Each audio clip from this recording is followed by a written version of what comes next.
আসসালামু আলাইকুম রহমতুল্লাহ, কেমন আছেন সবাই? আপনাদের সবাইকে আরও একবার স্বাগতম আমার চ্যানেলে। আজ আমাদের ভিডিওর মালয়েশিয়া সিরিজের সেকেন্ড পার্ট। সো এই পার্টে আমি চাচ্ছি আপনাদের সাথে একটা নতুন জায়গার পরিচয় করাতে। আর আজ আমরা এসেছি মালয়েশিয়ার কুয়ালালামপুর শহরের এক অসাধারণ জায়গা, কেএল বার্ড পার্ক। এটি একটি শুধুমাত্র পার্ক নয়, এটি হলো পাখিদের জন্য একটি স্বর্গরাজ্য। এবং এই জায়গাটার যখন আপনি আসবেন তখন আপনার কাছে মনে হবে না যে আপনি কুয়ালালামপুরের মতো ব্যস্ত একটা শহরের ভিতরে আছেন। মনে হয় যেন কোনো একটা জঙ্গলের ভিতরে খুব নির্জন পরিবেশে আপনি আছেন। সো চলুন আমরা ঘুরে দেখি এই পার্কটা। কেএল বার্ড পার্ক পৃথিবীর অন্যতম বড় একটা flying walk in bird park. এটাকে ফ্রি ফ্লাইং বলা হয় এই জন্য কারণ এই পার্কিংয়ের ভিতরে প্রায় 200টিরও বেশি প্রজাতির পাখি, যারা হচ্ছে আপনি যখন হাঁটছেন আপনার সাথে সাথে তারাও আপনার সঙ্গে হাঁটছে, ঘুরছে, আপনি তাদেরকে ধরতে পারছেন। এই জন্যই এটাকে ফ্রি ফ্লাই বলা হয়। আর ওয়াকিং বার্ড পার্ক কারণ হচ্ছে আপনি পার্কের ভিতরে আপনি হেঁটে হেঁটে ঘুরতে পারবেন, পাখিদের কাছে যেতে পারবেন। এই জন্য এটাকে বলা হয় যে free fly walking bird park. এবং এখানে সর্বমোট প্রায় 30,000-এর বেশি প্রজাতির পাখি আছে। তার ভিতরে 200টির বেশি পাখি যেটা হচ্ছে আপনি আপনার চারপাশে হেঁটে চলতে দেখবেন। সবচেয়ে চমৎকার বিষয় হলো এখানে কোনো ম্যাক্সিমাম টাইমে ম্যাক্সিমাম প্রকারের পাখি এটা খাঁচার ভিতরে বন্দি না। আপনি হাঁটবেন, আপনার চারপাশে পাখিরা উড়ে বেড়াবে একেবারে প্রাকৃতিক পরিবেশে।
এই পার্কটিকে কয়েকটি জোনে ভাগ করা হয়েছে।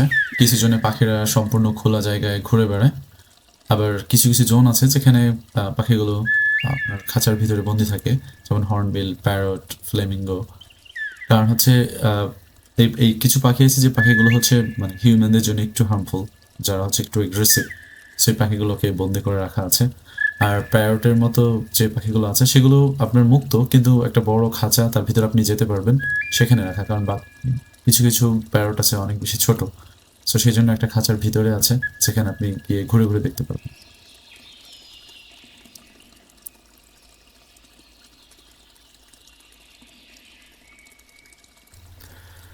সো জোন 1 এবং জোন 2, এই দুইটা জোনে পাখিরা তাদের স্বাভাবিকভাবে পরিবেশে উড়ে বেড়ায়। এই দুইটা জোনে আপনি এরকম দেখতে পাবেন। এবং জোন 3 যেটা, সেটা হচ্ছে হর্নবিল পার্ক। এখানে হর্নবিল পাখিদেরকে আপনি দেখতে পাবেন।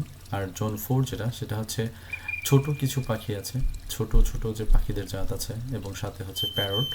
এই ধরনের পাখিদেরকে আপনি জোন 4-এ দেখতে পাবেন।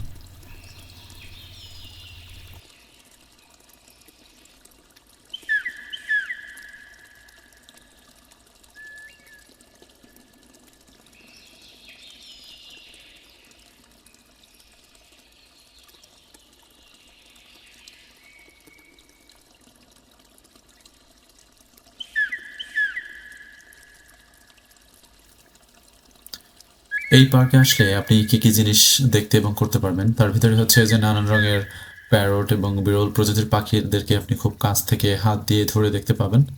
এবং এখানে পাখিদেরকে খাওয়ানোর সেশন আছে, অর্থাৎ আপনি ফিডিং করতে পারবেন বার্ডসকে। সো এখান থেকে আপনি কিনতে পারবেন খাবার। আপনি যখন গেট দিয়ে ঢুকবেন, গেটের বাম পাশে আপনার হচ্ছে খাবারের দোকান আছে, সেখান থেকে আপনি পাখিদের জন্য খাবার কিনে দেন হচ্ছে আপনি পাখিদেরকে ফিডিং করতে পারেন। তারপরে হচ্ছে এই পার্কের একদম শেষের দিকে এবং আমার ভিডিওর শেষের দিকে আপনি দেখতে পাবেন বার্ড শো। সো সেইখানে প্রতিদিনই বার্ড শো হয়ে থাকে। সেখানে বিভিন্ন প্রকারের পাখি, যে পাখিগুলো মানুষকে নকল করে, মানুষের মতো করে কথা বলে এবং বাচনভঙ্গিগুলো মানুষের মতো করে করে এবং মানুষ যেটা করতে বলে সেই জিনিসগুলো করে দেখায়। এমন কিছু বিষয় আছে এই বার্ড শোতে। সো এবং এছাড়াও আরও অনেক বিষয় আছে যে বিষয়গুলো হয়তো আমি তাদের ল্যাঙ্গুয়েজ বুঝি না দেখে অনেকটা বুঝতে পারিনি।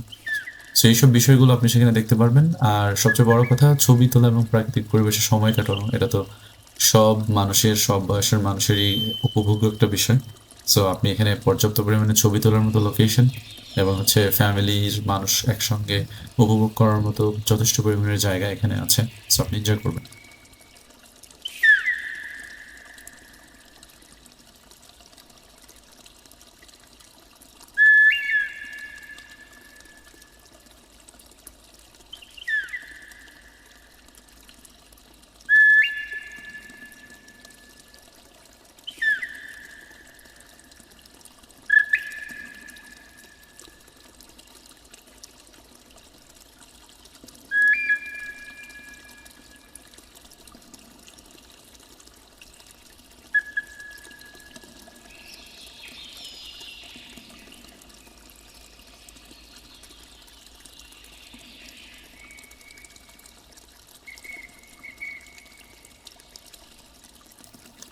কিছু গুরুত্বপূর্ণ টিপস আপনাদেরকে বলি, সেটা হচ্ছে যে এই পার্ক প্রতিদিন সকাল ৯টা থেকে বিকাল ৫টা, কখনো কখনো ৬টা পর্যন্ত খোলা থাকে।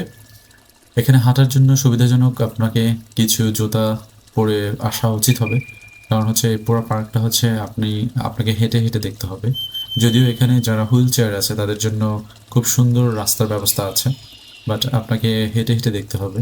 সুতরাং আপনি যদি কিছু হালকা জুতা পরে আসেন তাহলে খুব ভালো হবে।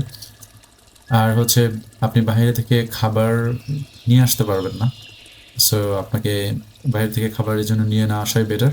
আপনি গেটের পাশেই হচ্ছে এখানে এদের নিজস্ব দোকান আছে, খাবারের দোকান। সেখান থেকে আপনি খাবার নিয়ে ভিতরে আসতে পারেন। আর একটা বিষয় আমি খুব করে বলবো, সেটা হচ্ছে যে যেহেতু মালয়েশিয়াতে নর্মালি টেম্পারেচার অনেক বেশি হাই থাকে, সো আপনি যদি চান সাথে করে হচ্ছে খুব ছোট করে ছাতা নিয়ে আসতে পারেন। আর হচ্ছে পর্যাপ্ত পরিমাণে পানির ব্যবস্থা করবেন, পানি নিয়ে আসবেন ভিতরে। তাহলে আহ, আপনার ব্যাড ফিল হবে না যখন অনেক বেশি রোদে তৃষ্ণাতে পানির পিপাসা লাগবে, কারণ ভিতরে পানি পান করার মতো ওরকম সুব্যবস্থা আমি দেখিনি। সো বাইরে থেকে আপনি বোতলে করে পানি নিয়ে আসতে পারেন, এটা খুব ভালো হয়। আর একটা বিষয় বলবো, সেটা হচ্ছে আপনি যদি পুরো পার্কটাকে এবং প্রত্যেকটা পাখিকে খুব কাছ থেকে যদি দেখতে চান, বুঝতে চান, তাহলে আপনাকে 2 থেকে 4 ঘন্টা এরকম একটা সময় নিয়ে আসতে হবে। তাহলে হচ্ছে আপনি প্রত্যেকটা পাখিকে খুব পর্যবেক্ষণ করতে পারবেন।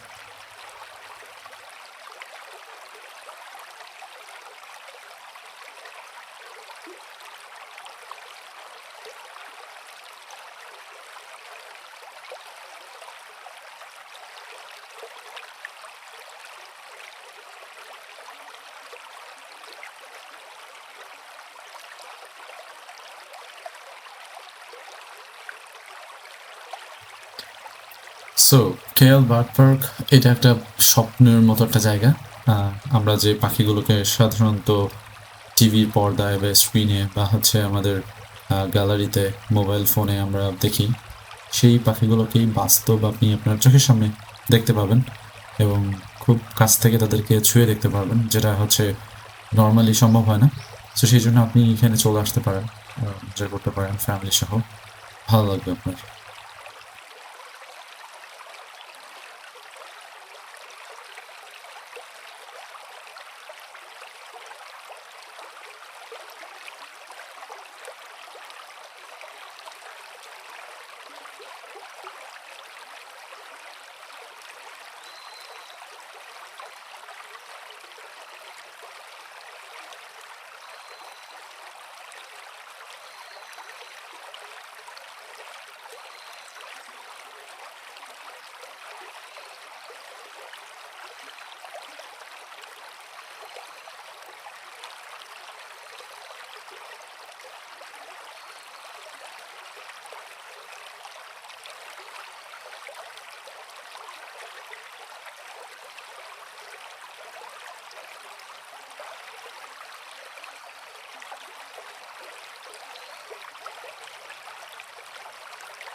রাইট, সো এই হচ্ছে সেই জায়গা যেখানে হচ্ছে বার্ড শো হয়ে থাকে। সো আপনি এই পার্কের শেষের দিকে এই জায়গাটা পেয়ে যাবেন। এখানে হচ্ছে বার্ড শো করে থাকে এই মালয়েশিয়ান ছেলেগুলো। সো এখানে আপনি বার্ড শো এনজয় করতে পারবেন।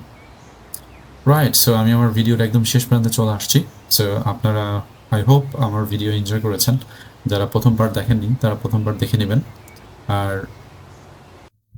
নেক্সট যে পর্বটা আসছে সেটা মালয়েশিয়ার ভিতরের দিনে এবং রাতের ভিউগুলো কেমন হয়, স্পেশালি মালয়েশিয়ার নাইট লাইফ কেমন হয় সেটা নিয়ে আসতেছে। সবাইকে দেখার আমন্ত্রণ জানাচ্ছি।